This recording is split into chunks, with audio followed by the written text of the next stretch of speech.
Now, thank you. Thank you. We want to begin with a very important topic, one that's on everyone's mind this week, and that is the safety of our kids at school. The special session appears to have stalled, with the Senate refusing to even consider most bills.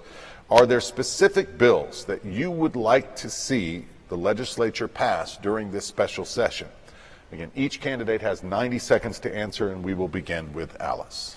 Great. Well, thank you, and thank you, Belmont, for having us here tonight. School is back in session, and both of my children are elementary school age, and I am concerned for our city today that we have returned $5.25 million back to the state that was allocated to put school resource officers at every one of our county's elementary schools. I think we've got to name that, and we've got to make sure that our kids across the county are protected.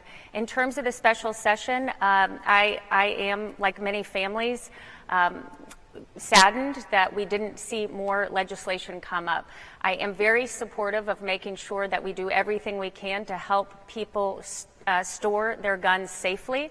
I liked seeing more support there, both for funding and for access to safe storage. I also am very supportive of the additional mental health and school resource officer funding that came through. But like a lot of responsible gun owners, I am dismayed that we cannot yet find a way, if we're able to separate a child from their parent, when that parent is drug addicted or mentally ill, I believe that we should be able to find a reasonable way to temporarily separate an individual from their firearms if they are experiencing mental health or drug addiction of that level. So I'd love to see that in the future, and I think that if we are able to separate a child from their parents, we can be smart and figure out a way to do that temporarily with a firearm. Thank you. Freddie O'Connell. Rory, thanks. This special session is only occurring because of the extraordinary tragedy that affected us all on March 27th, but especially affected the families at the Covenant School.